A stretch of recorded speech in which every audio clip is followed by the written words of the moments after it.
शंकर, जी हाँ, कोई नौकरी तो करानी नहीं है, तो ना वो लड़की के पढ़े लिखे होने के फेवर में है और ना ही वो चाहते हैं कि जो है लड़की पढ़ लिख कर घर से बाहर जो है नौकरी करने जाए।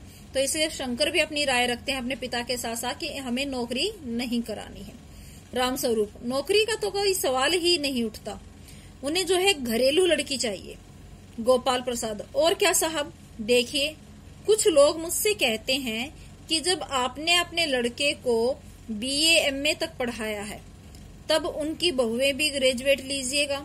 लड़कों को, सॉरी लड़के नहीं, लड़कों को, कि आपने अपने लड़कों को इतना पढ़ाया है तो बहुएं भी कैसी होनी चाहिए, ग्रेजुएट BA तक पढ़ी हुई होनी चाहिए।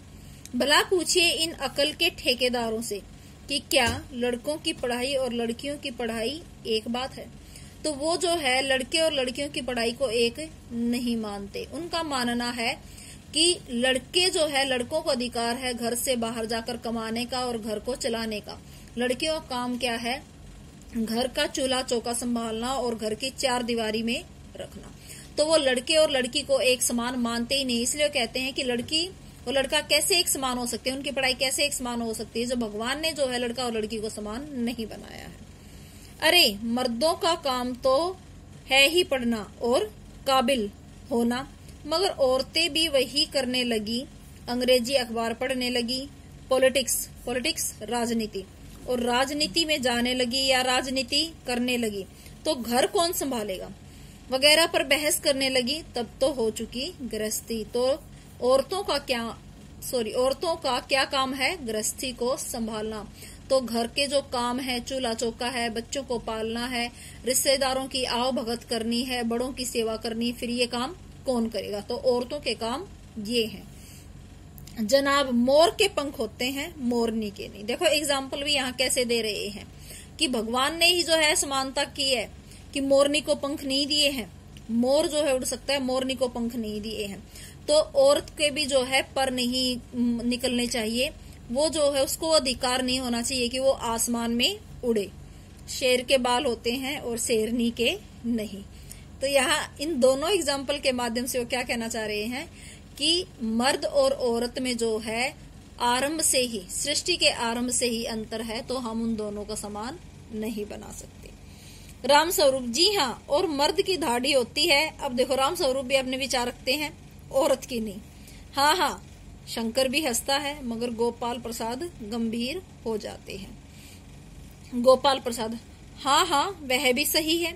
कहने का मतलब यह है कि कुछ बातें दुनिया में ऐसी हैं जो सिर्फ मर्दों के लिए ही है, औरतों का जो है उन पर कोई अधिकार नहीं है।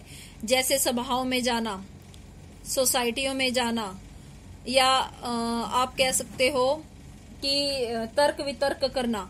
तो उनका मानना है ऊंची तालीम हासिल करना, तालीम क्या बताया था, शिक्षा, इन पर जो है दोनों का समान अधिकार नहीं है।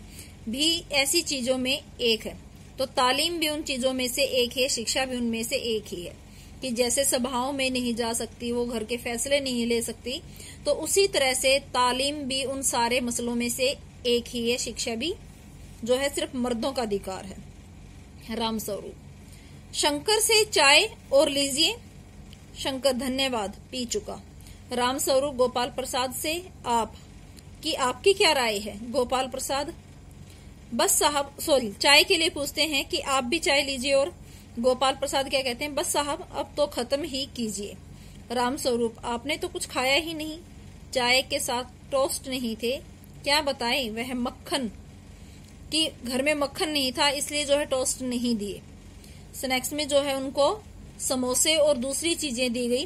तो रामस्वरूप जो है टोस्ट के लिए बताते हैं कि घर में मक्खन नहीं था। गोपाल प्रसाद, नाश्ता ही तो करना था साहब, कोई पेट तो भरना था नहीं। और फिर टोस्ट वोस्ट में मैं खाता भी नहीं, कि मैं टोस्ट वोस्ट जो है नहीं खाता हूँ।